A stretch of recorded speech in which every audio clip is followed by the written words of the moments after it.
Thank you, Leslie. Morning, everyone. Special welcome to the Dindial family. A lot of people. Nice to see you again, Binjar. We missed you. Reminds me of my own family. I have 10 brothers and sisters on my mother's side. One died maybe about 20 years ago. And not too long ago, one of my nieces sent me a family tree. And they've got over 100 of them. And every other week or so, it's somebody's birthday. I have to go to look to see who it is because I can't keep track of all of the numbers. Special welcome to those online. Good to have you here today. Today I would like to talk about the mystery of life. Why are you here? Why are you alive? Why are human beings alive?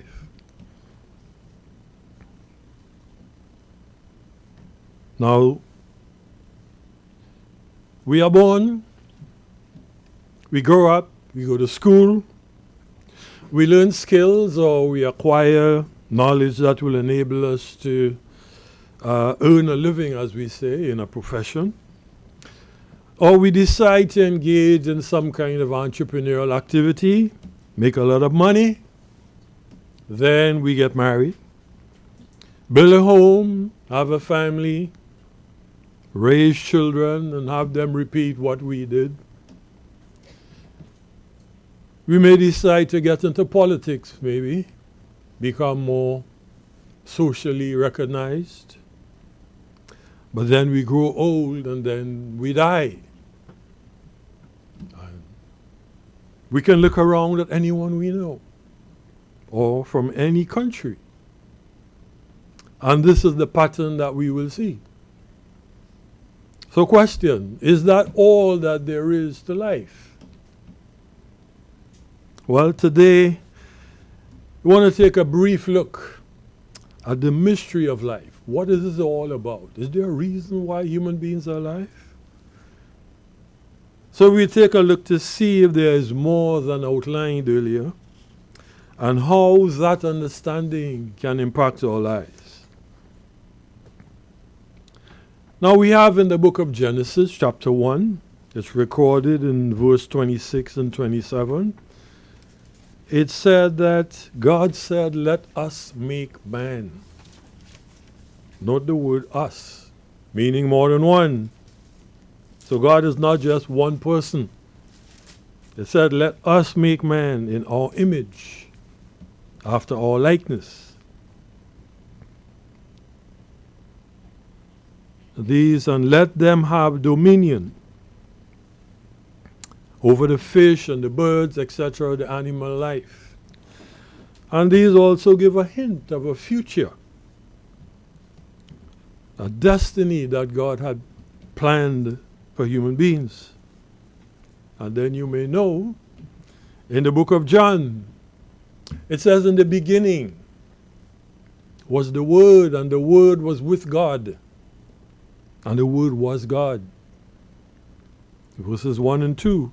And then verse 12 tells us, "As many as believed on this Word, to them he gave the opportunity, the right to become sons of God," like children that human beings have. Now the being called the Word is Christ. So they said the Word was made flesh. And he came to start another race of human beings. Yeah, I know that surprises you, but we'll see. He came to start another race. Different from the race descended from Adam. Now initially, of course, those who will be in the second race, they're chosen from among Adam's descendants, like you and me. But then they are transformed through Christ into this new race.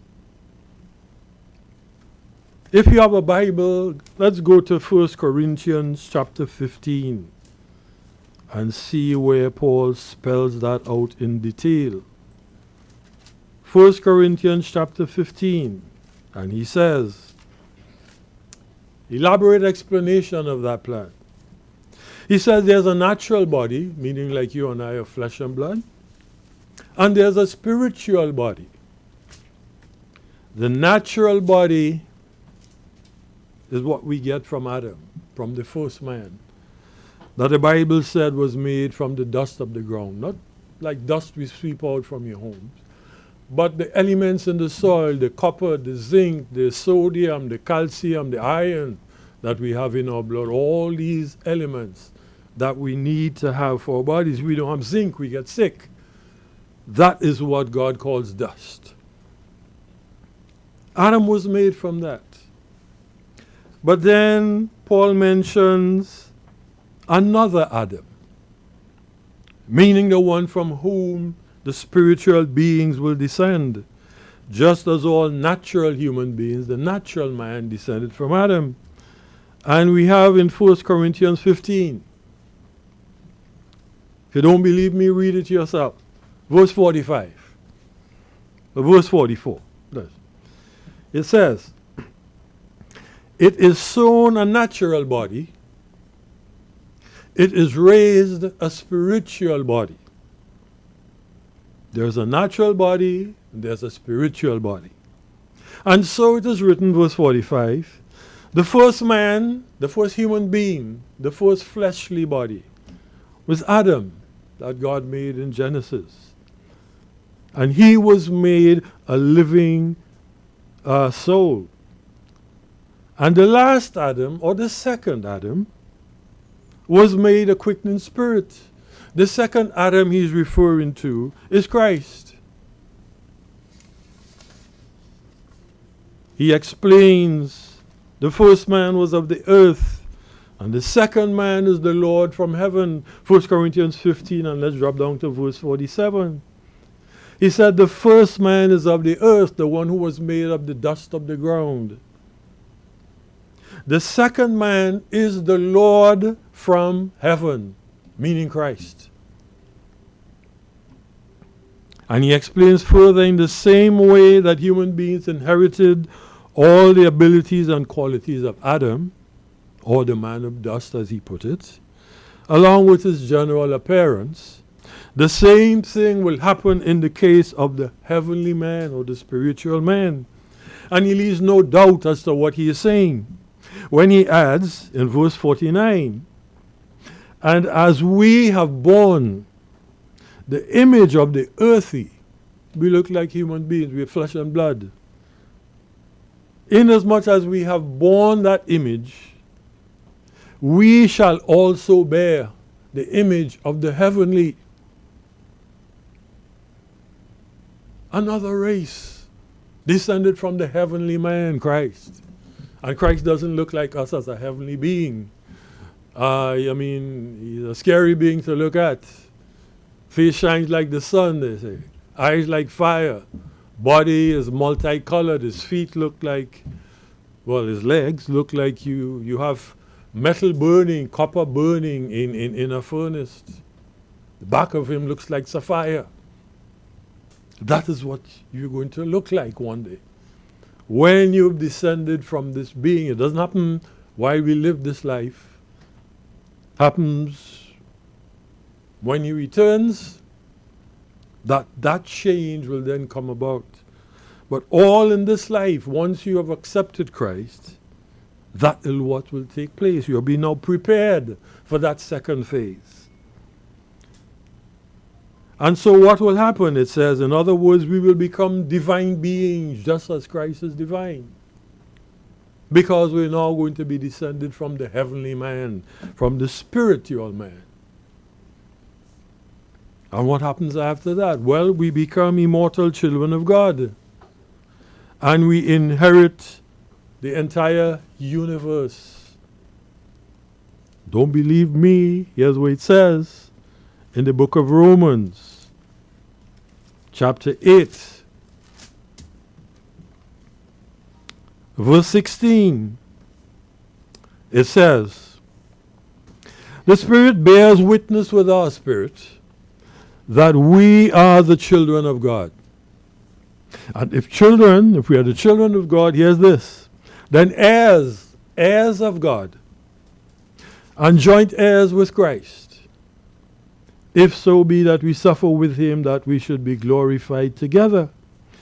And verse 18 says, for I reckon that the sufferings of this present time, this life, are not worthy to be compared with the glory that shall be revealed in us. The glory, like I described earlier, face like fire, like the sun, eyes like fire, everything. That is the spiritual man.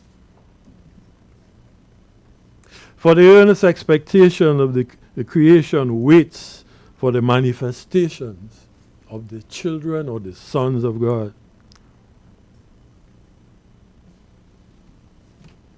Revelation 21:7 tells us that as many who believed on him, to them he gave the power to become the children of God, or the sons of God as the Bible calls it.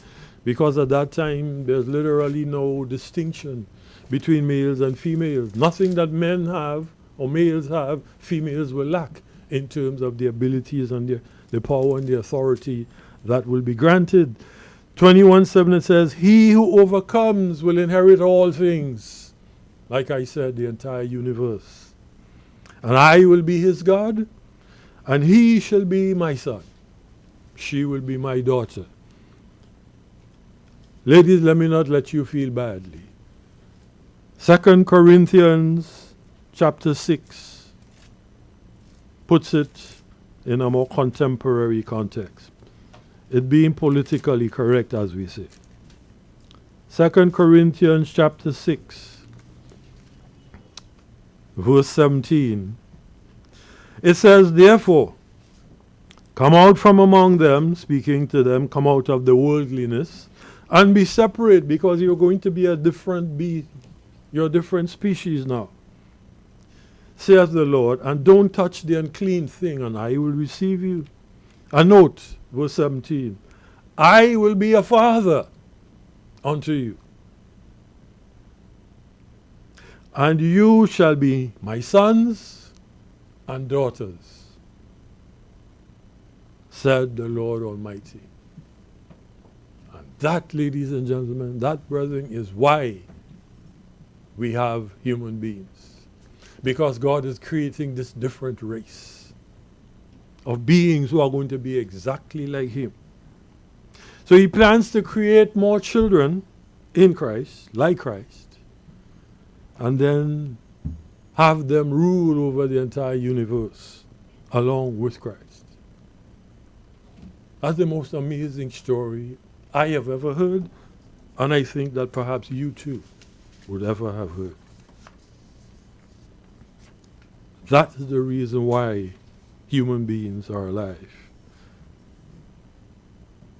If you wish to see more about it, we have a couple of booklets here. What is your destiny? You can check it out there.